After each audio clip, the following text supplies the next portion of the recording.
Hey guys, welcome back to my YouTube channel. तो आज हम बात करने वाले हैं स्पीकिंग मॉड्यूल के बारे में। तो स्पीकिंग मॉड्यूल में काफ़ी लोगों को डिफ़िकल्टी होती है और जब भी मैं किसी से पूछता हूँ तो वो लोग यही कहते हैं कि स्पीकिंग में मेरे जो डिज़ायर्ड स्कोर होता है वो हम अचीव नहीं कर पाए। तो आज मैं आपको स्पीकिंग मॉड्यूल के बारे में कुछ इन्फॉर्मेशन दूंगा। तो स्पीकिंग जनरली 12 से 15 मिनट ही चलता है, उससे ज़्यादा नहीं होता है। और स्पीकिंग में आपको ये तो पता ही होगा कि स्पीकिंग 3 पार्ट में डिवाइड होता है। फर्स्ट पार्ट में जो इंट्रोडक्शन क्वेश्चन होंगे और थोड़े बेसिक क्वेश्चन होंगे, और सेकंड पार्ट में क्यू कार्ड होगा, उसमें आपको 2 मिनट बोलना होगा और आपको 1 मिनट प्रिपरेशन के लिए भी मिलेगी। और थर्ड पार्ट में आपको क्यू कार्ड के रिलेटेड क्वेश्चन मिलेंगे जिसमें आपको थोड़े लॉन्ग आंसर देने होंगे। Now we will talk about every part in details. तो सबसे पहले फर्स्ट पार्ट में तो एकदम बेसिक क्वेश्चन ही पूछे जाएंगे, जैसे कि आपका इंट्रोडक्शन एंड लाइक आपका नियरेस्ट नेबरहुड एंड आपकी सिटी के बारे में, और जैसे कि आपका जो नियर बाय गार्डन है एक्सेट्रा। पार्ट 1 में ये जरूरी नहीं होता कि आप हर एक क्वेश्चन का आंसर लंबा दो, यानी कि 3 से ज़्यादा सेंटेंस में दो। आप कुछ ऐसे भी क्वेश्चन आएंगे जिसमें आप इजीली एक सेंटेंस में आंसर दे सकते हैं, लेकिन ये ध्यान रखना कि आप हर एक क्वेश्चन का आंसर एक लाइन में नहीं दो। Now we will talk about the part 2 and it's cue card. Cue card बहुत ही इंपॉर्टेंट होता है क्योंकि आपका 50 या 60% बैंड स्कोर क्यू कार्ड पे ही डिसाइड होगा।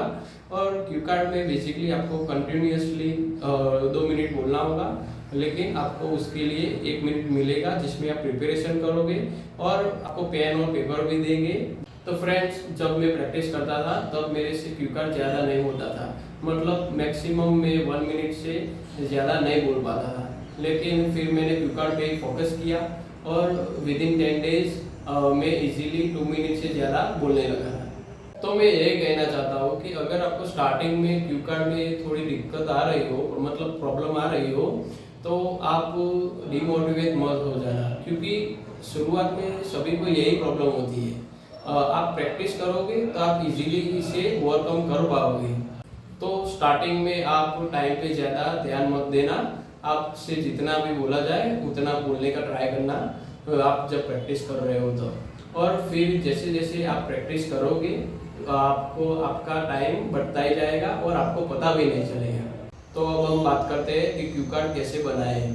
तो जैसा कि मैंने आगे बताया कि क्यू कार्ड में आपको 2 मिनट कंटिन्यूसली बोलना होगा और आपको 1 मिनट प्रिपरेशन के लिए मिलेगी। तो आपको जो 1 मिनट मिलेगी उसमें आपको पेन और पेपर दिया जाएगा, मतलब पेंसिल दी जाएगी। पेन आईएल सेंटर में अलाउड नहीं होती है।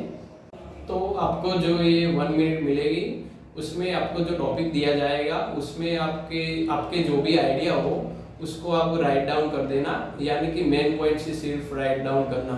आप पूरा सेंटेंस मत लिखने जाना, वरना 1 मिनट कब पूरी हो जाएगी आपको पता भी नहीं चलेगा और आपका पूरा क्यू कार्ड वेस्ट हो जाएगा और आप बोल भी नहीं पाओगे। तो सिर्फ मेन पॉइंट्स ही लिखना ताकि आप इजीली 2 मिनट बोल सकते हैं।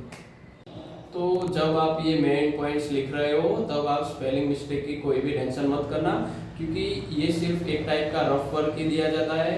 और तो आप सिर्फ जो मेन पॉइंट्स है वो ऊपर से लिख देना, सिर्फ आपको ही समझ में आ जाना चाहिए। तो स्पेलिंग मिस्टेक की कोई भी टेंशन मत करना। तो फ्रेंड्स, स्पीकिंग में आपको ये भी ध्यान रखना होगा कि आप जो क्वेश्चन जो पूछा गया है उसको प्रॉपर्ली समझो। अगर आपने एक ही बार में क्वेश्चन सुन लिया और जल्दबाजी में आपने क्वेश्चन समझने में गलती कर दी तो आप ऑब्वियसली आंसर भी गलत ही दोगे।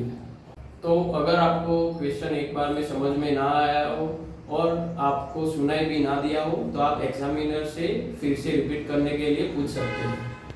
और ये एकदम नॉर्मल होता है, काफ़ी लोगों को कुछ कई बार समझ में नहीं आता।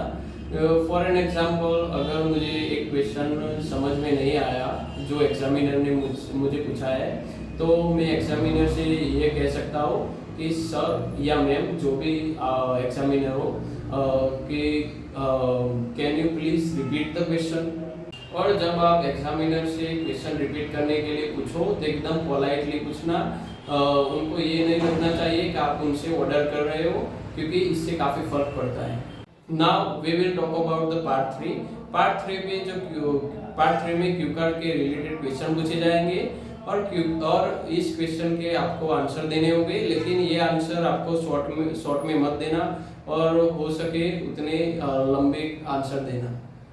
फॉर एन एग्जाम्पल पार्ट 3 में आप 4 से 5 सेंटेंस एक आंसर में बोल सकते हो।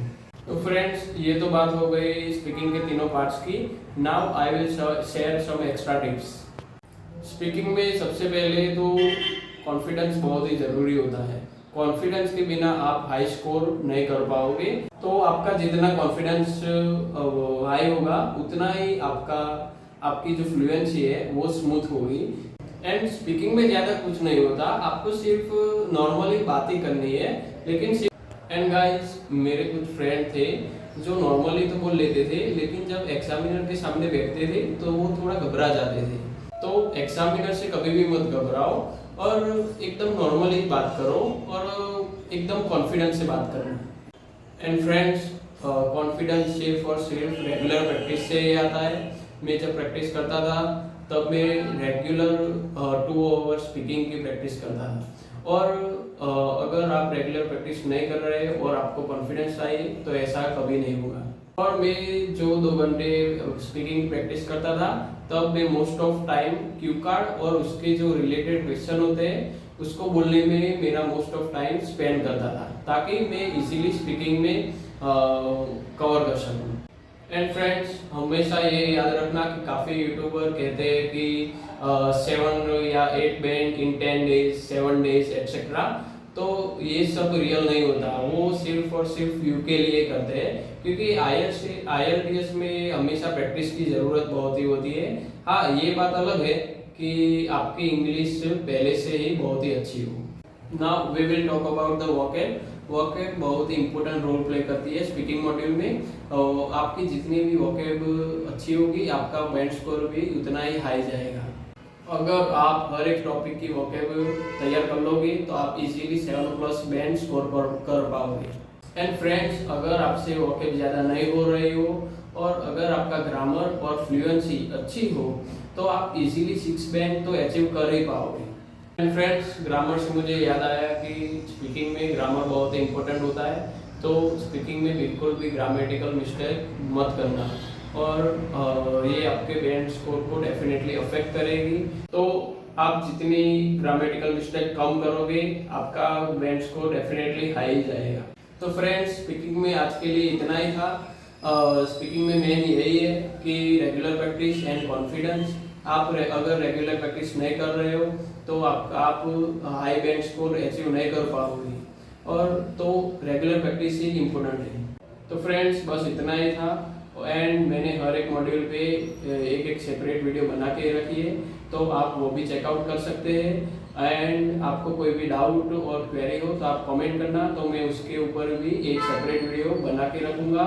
एंड आपको ये वीडियो अगर पसंद आई है तो आप लाइक एंड सब्सक्राइब कर देना। And thank you for watching my video.